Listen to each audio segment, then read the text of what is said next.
حضرات گرامی قدر، پوری امت کے کچھ طے شدہ اصول ہیں،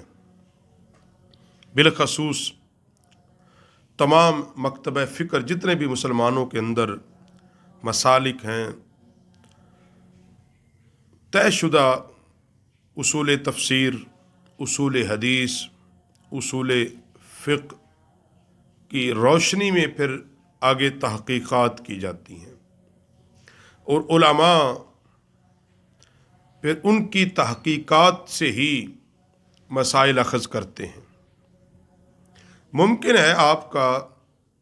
کسی ایک مسلک سے اختلاف ہو سکتا ہے، یہ تو ممکن ہے نا، کسی ایک مسلک کے آئمہ سے، کسی ایک مسلک سے آپ اختلاف کر سکتے ہیں، مگر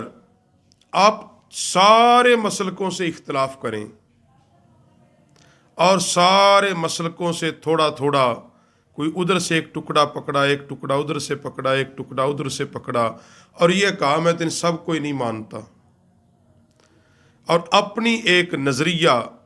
انسان بنانا شروع کر دے اور یہ کہے کہ میں جو تحقیق کر رہا ہوں نا، یہی بس حرف آخر ہے، اور پیچھے جتنے بھی تمام مسالک کے بزرگوں نے 14 صدیوں میں تحقیقات کی، اصول مرتب کیے، ان تمام اصولوں کو وہ توڑ دے اور چھوڑ دے اور تمام کو کہے کہ یہ بیکار ہیں اور یہ گمراہ ہیں، یہ بددین ہیں، ان کا تعلق کوئی نہیں اسلام سے،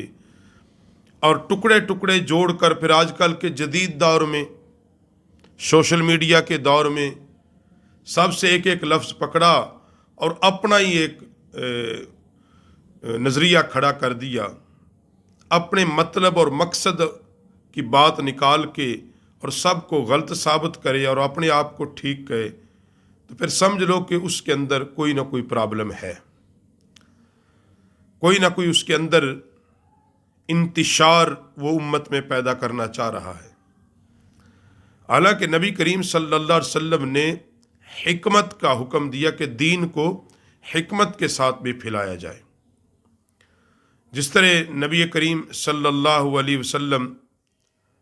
اگر چاہتے تو کعبۃ اللہ کو بنیاد ابراہیم پر خود تعمیر فرماتے، لیکن نبی کریم صلی اللہ علیہ وسلم نے ایسا نہیں کیا، اور محدثین اور شارحین نے لکھا کہ اس کی ایک وجہ حکمت تھی کہ کوئی اس سے اختلاف نہ کرے کہ پیغمبر نے بیت اللہ کو کیوں گرایا ہے، بیت اللہ کو پیغمبر صلی اللہ علیہ وسلم نے کیوں کر گرا دیا ہے۔ تو جو لوگ اپنی مرضی اور مطلب، حالانکہ قرآن پاک میں پڑھیں تو قرآن پاک کی ایک ترتیب ہے، ایک ہے ایمانیات، عبادات، اور پھر معاملات، اور بزرگوں نے بھی ان 3 چیزوں پر ہی کام کیا ہے۔ تمام مسالک کے لوگوں نے سب سے پہلے انہوں نے عقائد، تمام علماء نے انہی پر کام کیا ہے، سب سے پہلے عقائد، پھر عبادات۔ امام غزالی رحمۃ اللہ تعالی علیہ نے بھی اپنی جتنی کتابیں لکھی ہیں وہ انہی موضوعات پر، آپ نے بھی 4 حصوں پر اپنی کتابوں کو تقسیم کیا، عبادات، عادات، اخلاقیات، محلقات، منہیات، ان چیزوں پر۔ اور جب آپ کسی کے سامنے پیش کریں قرآن و سنت، تو وہ کہتے ہیں نہیں، یہ نبی علیہ السلام کی تعلیم، اور بین المذاہب ہم آنگنی کے چکر میں وہ تمام مذاہب کو جب وہ مطالعہ کرتے ہیں تو وہ کہتے ہیں کہ سارے مذہب خدا کو لہذا مانتے ہیں، تو کافر تو کوئی بھی نہیں، کسی کو کافر کہنا نہیں چاہیے، کسی کو تم اسلام یہ نہیں کہہ سکتے کہ یہ کافر ہے یا یہ منکر ہے، بلکہ اب تو یہاں تک پہنچ گیا کہ جہاد کو دفاع کا نام دیا گیا، اور جب ان کو کہا جا کہ اللہ کا قرآن یہ کہہ رہا جہاد کے متعلق یا احکام کے متعلق، تو وہ کہتے کہ وسیع نظر انسان کو ہونا چاہیے، جی انسان اسلام کوئی تنگی کا نام تھوڑا ہی ہے، یہ تو کشادگی کا نام ہے۔ تو اس طرح کے ہیلے بہانے کر کے، اور اکثر وہ لوگ ہوتے ہیں جو قرآن سے اپنے مطلب کا جو معنی لیتے ہیں، ان میں سے اکثریت وہ ہوتی جو صحابہ اکرام علیہم رضوان کو نہیں مانتے، صحابہ کو گالیاں دیتے ہیں، حضرت سیدنا ابو بکر، عمر، فاروق اعظم، جمیع صحابہ کو بکواس اور گالی بکتے ہیں، اور ان کو مورود الزام ٹھہراتے ہیں تحریف قرآن کا، اور پھر وہاں سے وہ نکل کر جو ساری بات اپنی مرضی اور مطلب کا دین لے کر وہ لوگوں کے سامنے پیش کرتے ہیں۔ اور کچھ لوگ کہتے ہیں کہ یہ کوئی چیزیں نہیں، اصل چیز تو وہ مجذوبیت ہے، حالانکہ مجذوب کا شریعت سے تعلق کوئی نہیں، جذبیت کا تو تعلق ہی کوئی نہیں۔ اور ایسے صوفیاء جو ہوتے ہیں جن کو لوگ کہتے ہیں کہ یہ صوفی ہیں، ان کو پھر وہ پیروی شروع کر دیتے ہیں، کیونکہ وہ اب جو باتیں کر رہے ہوتے ہیں وہ بڑی باروب ہوتی ہیں اور مخلص ترین مسلمانوں کے دل پر اثر کر رہے ہوتے ہیں،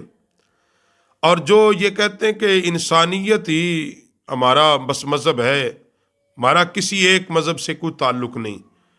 حالانکہ اللہ اور قرآن کی آیت وہ پیش کرتے ہیں، وہ کہتے ہیں دیکھو وَلَقَدْ كَرَّمْنَا بَنِي آدَمَ،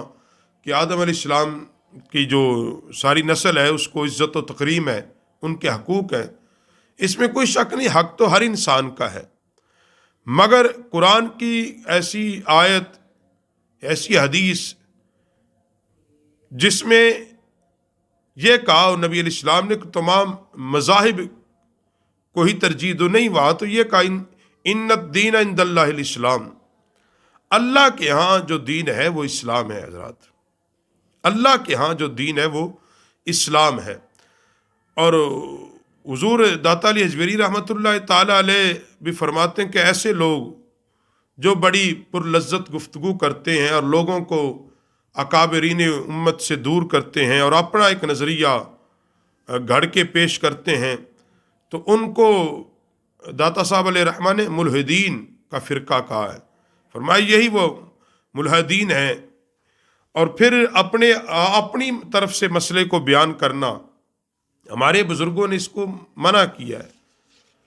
ہمارے بزرگوں نے تو کہا کہ فتویٰ بھی بڑا سوچ سمجھ کر دو، فتویٰ بھی جب دینا ہو تو بڑا سوچ سمجھ کر دینا چاہیے، اور بغیر علم کے تو کسی کو مسئلہ ہی نہیں بتانا چاہیے، بغیر علم کے تو کسی کو مسئلہ ہی نہیں بتانا چاہیے۔ اگر تمہیں پتہ ہی نہیں ہے، اپنی طرف سے جوڑ توڑ کر کے، سنی سنائی کر کے نہیں، جب کوئی آپ سے کوئی مسئلہ دین کا پوچھے، بڑی تحقیق کے بعد، ریسرچ کے بعد، اس بات کہنے میں کوئی حرج نہیں کہ آپ کہہ دیں مجھے علم نہیں ہے، یہ بہت اچھی بات ہے